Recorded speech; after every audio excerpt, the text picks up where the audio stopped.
तो उत्तर प्रदेश की एक और हाईटेक सड़क धंस गई है और इस बार गंगा एक्सप्रेसवे अधोगति को प्राप्त हुआ है। अमरोहा और उन्नाव के पास गंगा एक्सप्रेसवे धंस गया है। 10 फीट से भी अधिक का गड्ढा हो गया है। मतलब सड़क कोलैप्स कर गई, सड़क धंस गई और जब वहां पत्रकार पहुंचे, गांव के लोग पहुंचे रिकॉर्ड करने के लिए, तो उनको भगा दिया। 36,000 करोड़ से अधिक की लागत से गंगा एक्सप्रेसवे को बनाया गया। अभी 3 महीने हुए हैं, माननीय प्रधानमंत्री जी ने इसका लोकार्पण किया था, लेकिन अब एक्सप्रेसवे धंस गया है। आखिर ये उत्तर प्रदेश में इतने घटिया क्वालिटी के निर्माण क्यों हो रहे हैं और ये निर्माण करने वाले कौन हैं? इस वीडियो में इस एक्सप्रेसवे के साथ साथ यूपी के और जो मेगा प्रोजेक्ट्स हैं उनकी भी बात करेंगे। नमस्कार दोस्तों, स्वागत है आप सभी का इस वीडियो में। गंगा एक्सप्रेसवे उन्नाव के पास धंस गया है। 10 फीट से बड़ा गड्ढा उसमें हो गया है और इस एक्सप्रेसवे के निर्माण में सरकार ने अपनी जेब से 18,000 करोड़ रुपए के आसपास खर्च किया है। उतना ही पैसा अदानी ग्रुप और आईआरबी ग्रुप ने खर्च किया है। मतलब 50-50 की साझेदारी में इस एक्सप्रेसवे का निर्माण किया गया है।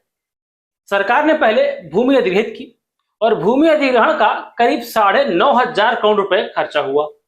उसके बाद अदानी ग्रुप और आईआरबी समूह को सरकार ने प्रोत्साहन फंडिंग की, जिसे बीजीएफ कहते हैं, वायबिलिटी गैप फंडिंग, प्रोत्साहन हेतु करीब 7,500 करोड़ रुपए और झोंक दिए।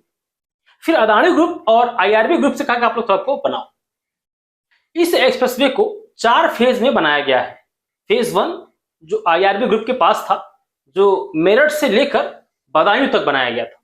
इसके बाद का पूरा हिस्सा अदानी ग्रुप ने बनाया और अभी जो सड़क धंसी है वो दोनों हिस्सों में धंसी है। फेज 1 मेरठ से बदायूं, बीच में पड़ता है अमरोहा, वहां पर धंस गई सड़क। और फेज 4 उन्नाव से लेकर प्रयागराज तक, उन्नाव के पास सड़क धंस गई। आखिर उत्तर प्रदेश में इतनी घटिया क्वालिटी की सड़कें क्यों बन रही हैं? अभी कानपुर एक्सप्रेसवे का मामला ठंडा नहीं हुआ है।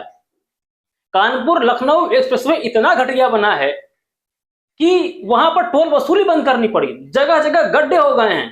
कानपुर लखनऊ एक्सप्रेसवे का निर्माण बीजेपी सांसद नवीन जैन की कंपनी पीएनसी इंफ्रा ने किया।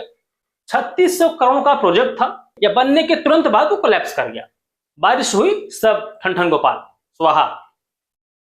Ganga expressway public private partnership mode में बनाया गया है, पीपीपी, ट्रिपल पी, जिसमें सरकार पूरा आपको इंफ्रा देती है, सरकार आपको जमीन देती है, सरकार आपको वीजी फंडिंग करती है और फिर प्राइवेट प्लेयर्स को बुलाया जाता है कि आप इसको बनाओ और फिर इस पर टोल वसूल।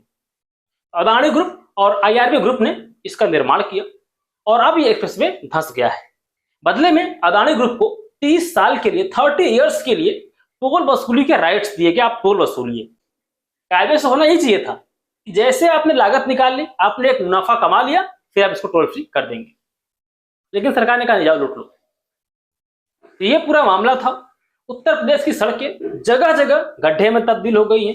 जितने नए प्रोजेक्ट्स उत्तर प्रदेश में बने हैं बीजेपी के शासन में, चाहे वो पूर्वांचल एक्सप्रेसवे हो, बुंदेलखंड एक्सप्रेसवे हो, कानपुर लखनऊ एक्सप्रेसवे हो और अब ये गंगा एक्सप्रेसवे, सबके सब में कहीं ना कहीं विसंगतियां, खड्डे भी हुए हैं। सबके सब गड्ढे में तब्दील हुए। मेरा आप लोगों से एक आग्रह है, अगर आपके गांव में, आपके शहर में, आपके मोहल्ले में कहीं भी कोई सड़क निर्माण कार्य हो रहा है या कोई भी पब्लिक फंड से निर्माण कार्य हो रहा है, उसको देखिए।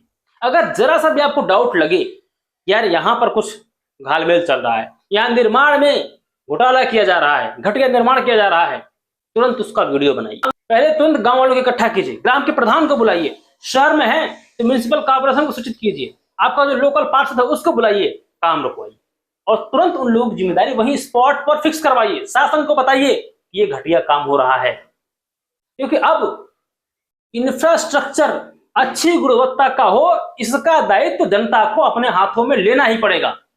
सरकार के भरोसे सारा काम छोड़ के हम अपने पैसे को यूं ही बर्बाद नहीं होने दे सकते।